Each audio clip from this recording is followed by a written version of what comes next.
আচমকাই গীতার বাড়িতে গিয়ে সত্যি জানছে সাত্বিক। সম্পূর্ণ জানতে ভিডিওটিতে একটি লাইক করে প্রথম থেকেই দেখতে থাকো।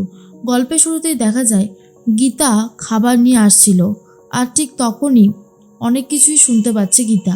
ময়না ফোন করতে থাকে আর বলে, শুনুন, আমি এখানে তো চলে এসেছি, এবার দেখছি কি কি করতে পারি, পরে আপনার সাথে কথা বলবো। বলেই ফোনটা তাড়াতাড়ি করে কেটে দিয়ে বইয়ের মধ্যে ঢুকিয়ে রাখে। আর এর মধ্যে গীতা খাবার নিয়ে আসে, আর অন্যদিকে পদ্ম খাবার নিয়ে এসেছে ময়নার জন্য। আর ময়না তখন বলে, এটা কি? পদ্ম বলে, কেন? বাসি রুটি আর তরকারি, তুমি খাও না এসব? ময়না তো বলতে আর পারছে না যে সে এসব খাবার খায় না, ছুঁয়েও দেখে না, কিন্তু এখন পরিস্থিতি চাপে পড়ে তাকে খেতে হবে। তার মধ্যেই ময়না বলে, এই খাবার খাবো আমি? পদ্ম বলে, কেন? আমরা কাজের মেয়েরা তো এই সব খাবারই খেয়ে থাকি, আমাদের জন্য তো আর ভালো মন্দ খাবার আসে না, আসলেও সেটা খুব কম, নাও ধরো। ময়না খাবারটা নিয়ে বাইরে চলে যায়। গীতা বলে, বাসি রুটি শুনে মুখটা একেবারে ভেঁচকে গেল। স্বাভাবিক, কারণ এইরকমভাবে তো আর বেশিক্ষণ নাটক চালিয়ে যাওয়া যায় না, একটা সময় গিয়ে সত্যিটাই বেরিয়ে আসে। বইটা এরকম উঁচু লাগছে কেন? তারপর দেখে বইয়ের মধ্যে ফোন ঢোকানো। তাড়াতাড়ি করে ফোনটা খুলে বড়বাবুকে একটা নাম্বার দিয়ে দেয় আর বলে, এটা কার নাম্বার, আপনি একটু খোঁজ নিন তো। বড়বাবু তখন বলে, ঠিক আছে, আমি চেষ্টা করছি। এইদিকে দেখা যায় প্রচণ্ড তো রেগে গেছে স্বস্তিকের ওপর মুখার্জিবাবু, আর বলে, কোনো কথা আমি শুনবো না, কাব্যর সাথেই তোমার বিয়ে হবে, ব্যাস, এটাই ফাইনাল।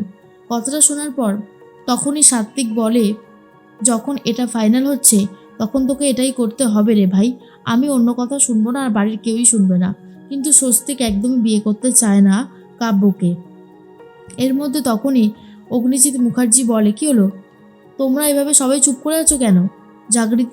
জাগৃতি তখন বলে, না না, চুপ করে থাকবো কেন, আমি ভাবছিলাম যে যত তাড়াতাড়ি সম্ভব সব কিছু করে নিতে হবে, হাতে তো বড্ড সময় কম। কিন্তু কৃপান তো জেলে রয়েছে, এই সময় কি সবটা হবে? কিরণকান্তিবাবু কি রাজি হবে?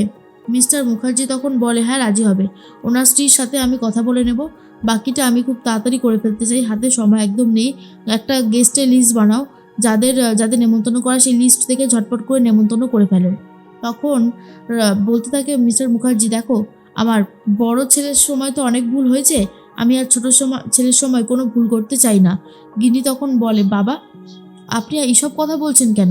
তখনই অগ্নিজিৎ মুখার্জি বলে, ভুল কিছু তো বলিনি, তোমাদের পরিবারের কোনো স্ট্যাটাস নেই, কিছু নেই, আমি কাউকে বলতে পর্যন্ত পারি না যে আমার বড় ছেলের শ্বশুরবাড়ি কোথায় আর কার সাথেই বা বিয়ে হয়েছে।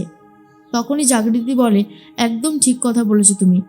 তখনই গিনি বলে, আমার বাড়িতে নেমন্তন্ন করবেন না আমার মাকে? তখনই মিস্টার মুখার্জি বলে, হ্যাঁ করে দাও, আমাকে বলার কি আছে। গিনি তখন বলে, আপনি বললে খুব খুশি হতো মা। অগ্নিজিৎ বলে, ঠিক আছে, তুমি ফোন করো, আমি কথা বলছি। এরপরে গিনি বলে, মা, তোমার সাথে আমার শ্বশুরমশাই কথা বলবে। অগ্নিজিৎ মুখার্জি বলে, বলছি, আমাদের বাড়িতে আমার ছোট ছেলের বিয়ে আছে, চলে আসবেন আপনারা সবাই মিলে।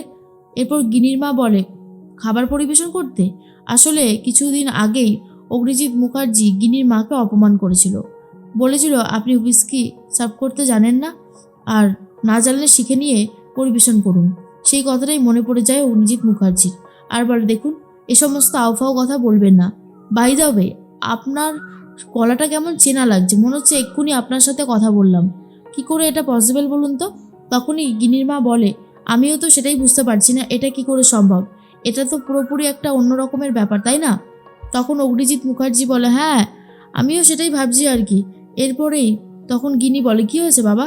অগ্নিজিৎ মুখার্জি বলে, তোমার মায়ের সাথে মনে হচ্ছে একটু আগেই যেন কথা বললাম, এমনটাই মনে হচ্ছে। গিন্নি তখন বলে, এটা তো অসম্ভব ব্যাপার, এমনটা তো কিছুই হয়নি। অন্যদিকে সাত্বিক বসে বসে ভাবতে থাকে গীতাকে নিয়ে, যে অ্যাডভোকেট গাঙ্গুলি আর গীতার মধ্যে এত মিল কেন? গিনিরাও গাঙ্গুলি, আবার গীতাও গাঙ্গুলি, আবার অ্যাডভোকেট গাঙ্গুলি, কেমন যেন সব কিছু একটা রহস্যের মতো লাগছে। আমি এক কাজ করি, গিনিদের বাড়ি বেরিয়ে যাই, গিনিকে না বলেই আচমকাভাবে যাব, আর তারপরেই দেখব কে কে ওই অ্যাডভোকেট গাঙ্গুলি আর গীতাই বা কোথায়, সব কিছু হিসাব মেলাতে হবে। গিনিকে ডাকাডাকি করে। গিনি তখন বলে, কি হয়েছে, তুমি আমাকে এইভাবে ডাকছো কেন? সাত্বিক বলে, শোনো, তোমার বাড়ি আমি যাব, হ্যাঁ তোমার বাড়ি আমাকে যেতেই হবে, আমি ওই গীতার সাথে কথা বলতে চাই। বলে যখনই বেরোতে যাবে তখনই চলে এসেছে জাগৃতি, আর বলে, কোথাও যাবি না তুই এখন, তোর ভাইয়ের বিয়ে সাত্বিক, দাদা হয়ে তোকে অনেকগুলো দায়িত্ব এখন নিতে হবে, সেই কথা ভুলে যাস না। তখনই সাত্বিক বলে, মা আমি এক্ষুনি আসছি, যাবো আর আসবো। কিন্তু জাগৃতি কোনোভাবেই যেতে দিতে চায় না, আর বলে, না না না না, এখন আমি কোনো কথা শুনবো না, এখন তুমি কোথাও যাবে না, এখন তোমাকে সমস্ত দায়িত্ব নিতে হবে। তখন এই বলে আটকে দেয়, কিন্তু সাত্বিক বলে, পরে আমি ঠিক যাবই যাব। এর মধ্যেই ময়না আবারও ফোন করেছে ভজনকে, আর বলে আজকে রাতেই কিন্তু অ্যাকশন নিতে হবে। কিরণ কান্তিবাবুকে বলে দিন অ্যাকশনটা যেন আজকে রাতেই নেয়, হাতে কিন্তু বড্ড সময় কম। ভজন মিত্র বলে, আরে বাবা চাপ নিবে না, সবটা হয়ে যাবে, তুমি ঘন ঘন এত ফোন করো না, ওই বাড়িতে আছো, ওটা কিন্তু ওর নাম হচ্ছে কিন্তু গীতা, ঠিক আছে, অ্যাডভোকেট গাঙ্গুলি, তাই বলছে একদম কিন্তু ফোন করো না, বলে এরপরে ফোনটা কেটে দেয়। গীতা বুঝে যায় আজকে রাতেই তাহলে আমাকে মারার প্ল্যান করা হয়েছে। এর মধ্যেই বড়বাবু ফোন করে আর বলে, অগ্নিকন্যা। তখনই অগ্নিকন্যা বলে, আমি জানি ওটা কার ফোন নাম্বার, ওটা কিরণ কান্তিবাবুর ফোন নাম্বার, তাই তো? অফিসার বলে, বাবা তুমি কি করে জানলে? তখনই গীতা বলে, এই তো এখনই জানতে পারলাম, আজকে রাতেই না আমাকে টার্গেট করা হবে, বুঝেছেন? আপনারা সবাই চলে আসবেন, দেখবেন আমাকেই টার্গেট করবে। বড়বাবু বলে, আচ্ছা তুমি যেমনটা বলছো তেমনটাই হবে। এর মধ্যেই দুজন মিলে তো শুয়ে পড়ে, কিন্তু ময়না কিছুতেই ঘুমাতে পারে না, শুধু ভাবে কখন ওই লোকগুলো আসবে আর গীতাকে চিরদিনের জন্য শেষ করে দেবে। তার মধ্যে অফিসাররাও বেরিয়ে পড়েছে। এর মধ্যে গুন্ডাগুলোর জন্য দরজা খুলে দিয়েছে ময়না। গুন্ডাগুলো ভেতরে এসে পড়েছে, আর তখন এলোপাথারিভাবে মারতে থাকে কোলবালিশকে।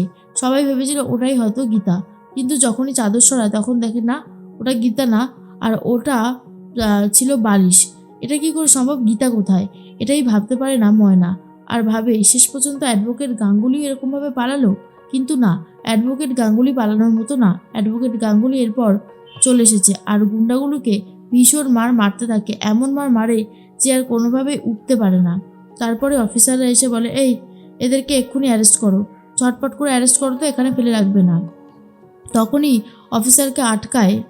এরপরেই গীতা বলে, দাঁড়ান ওসিবাবু, কোথায় যাচ্ছেন? মেন কালপ্রিটকেই তো অ্যারেস্ট করেননি, এই যে ময়না পাখি, যে উড়ে এসে আমার ডালে বসতে চেয়েছিল আর বাসা বাঁধতে চেয়েছিল। ও কি ভেবেছে ওকে আমি ধরতে পারবো না?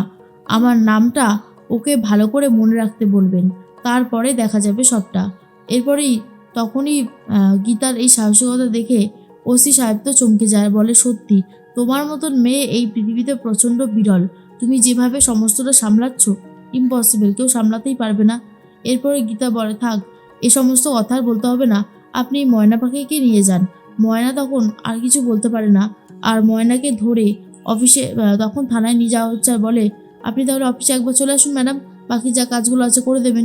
গীতা তখন বলে, আপনি যান, আমি আসছি।